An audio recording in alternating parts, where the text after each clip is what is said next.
Get ready for the dictation on the count of 3, 2, 1, start.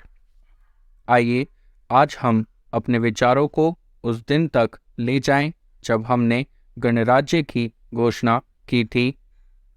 अपने विकास की योजनाओं के संबंध में हमने वास्तव में काफ़ी प्रगति की है, परंतु क्या हम भारत के सब नागरिकों को दरिद्रता, अभाव तथा कष्ट से मुक्त करा पाए हैं?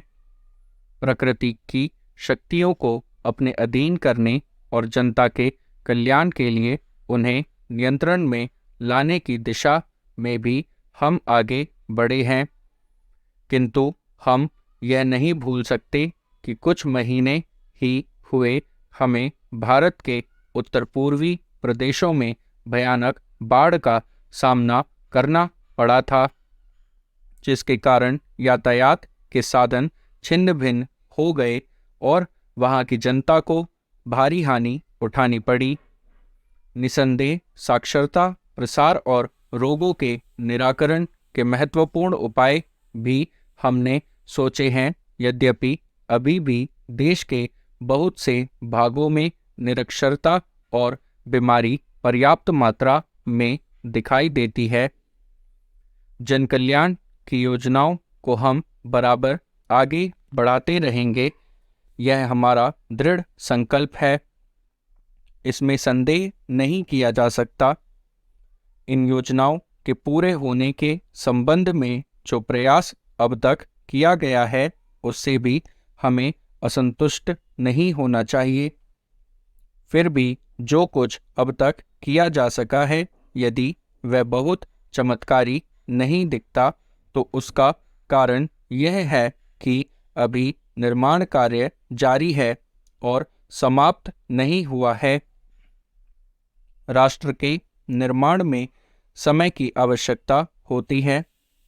आज हमारा गणराज्य दिवस है और भारत जैसे प्राचीन राष्ट्र के इतिहास में 5-7 वर्ष की अवधि एक स्वल्पकाल है।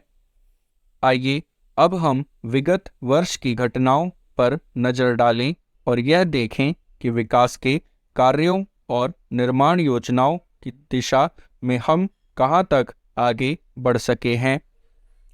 यदि मुझसे यह कहा जाए कि बीते वर्ष की घटनाओं का वर्णन मैं एक वाक्य में करूं, तो मैं कहना चाहूँगा कि संविधान में दिए गए निर्देशों के अनुसार हमने समस्त राष्ट्र के साधनों को ऐसे ढंग से जुटाना आरंभ कर दिया है, जिससे यह स्पष्ट हो जाता है कि भारत में कल्याणकारी राज्य की स्थापना का श्री गणेश हो चुका है।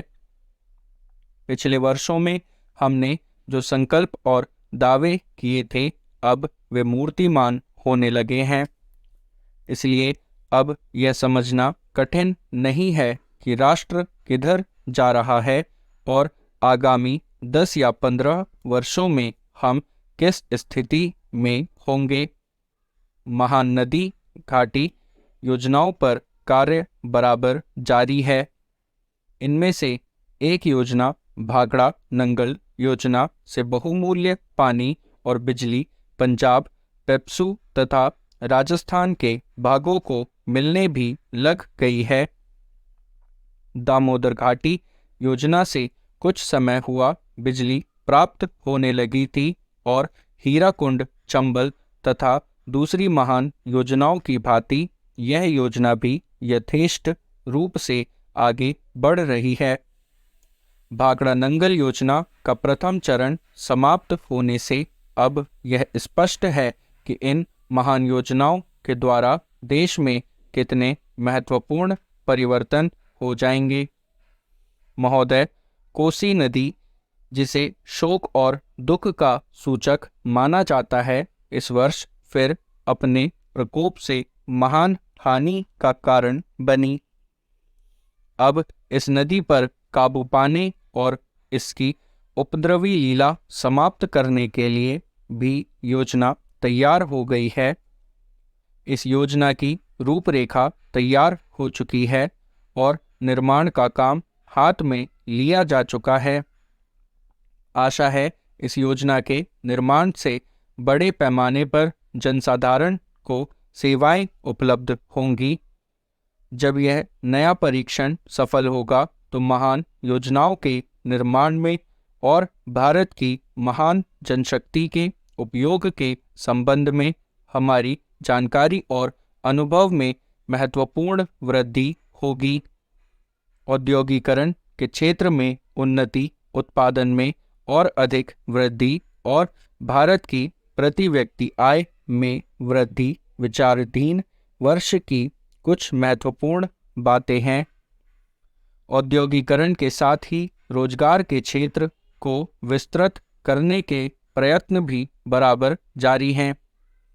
कुटीर उद्योगों और घरेलू धंधों को प्रोत्साहन देकर औद्योगिकरण और रोजगार में समुचित संतुलन स्थापित करने का प्रयास किया जा रहा है।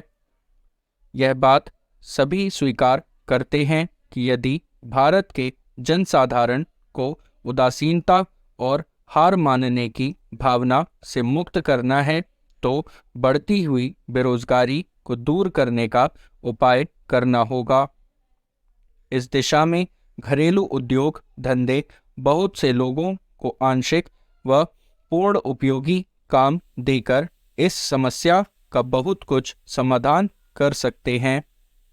इसलिए पंचवर्षीय योजनाओं में पुराने घरेलू उद्योगों को पुनर्जीवित करने और चालू कुटीर उद्योगों को प्रोत्साहन देने की व्यवस्था की जा रही है।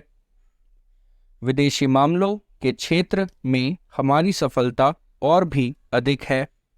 हमारी नीति, जिसे मैं सक्रिय और स्वदेशी तटस्थता की नीति कहना चाहूँगा, वास्तविक व्यवहार में किसी भी देश अथवा यहाँ के लोगों को अपना शत्रु न समझने की नीति है।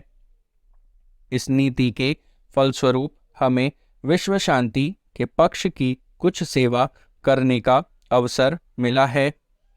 हम प्रसन्न और आभारी हैं कि संसार के राष्ट्रों में भारत का स्थान इतना ऊंचा है। इंडोचीन निरीक्षण और नियंत्रण अंतर्राष्ट्रीय आयोग की अध्यक्षता हमने स्वेच्छा से स्वीकार की है और हमारे नागरिक यथासाध्य उस देश में शांतिपूर्ण निर्वाचन संबंधी समस्याओं का सामना कर रहे हैं। हम सभी राष्ट्रीय अथवा अंतर्राष्ट्रीय समस्याओं का निपटारा शांतिपूर्ण ढंग से चाहते हैं। मुझे बहुत प्रसन्नता है कि भारत में फ्रांसीसी बस्तियों की समस्या शांति और सद्भावना के वातावरण में सुलझ चुकी है। शांतिपूर्ण प्रणाली की सफलता का यह एक महत्वपूर्ण उदाहरण है। दुर्भाग्य से भारत में पुर्तगाली बस्तियों की ऐसी ही समस्या को सुलझाने की दिशा में प्रगति नहीं की जा सकी। मैं आशा करता हूँ कि पुर्तगाल इन बस्तियों में रहने वाले लोगों के स्वाधीनता के अधिकार को स्वीकार करेगा और फ्रांस और ब्रिटेन की सरकारों का अनुसरण करेगा। जैसे ही यह वर्ष समाप्त हो रहा है, हम अपने सबसे निकट के पड़ोसी पाकिस्तान के साथ अपने संबंधों में अपने सुखद परिवर्तन देखते हैं। पाकिस्तान के लिए हमारे हृदय में सदैव से पूर्ण सद्भावना और शुभकामनाएं हैं।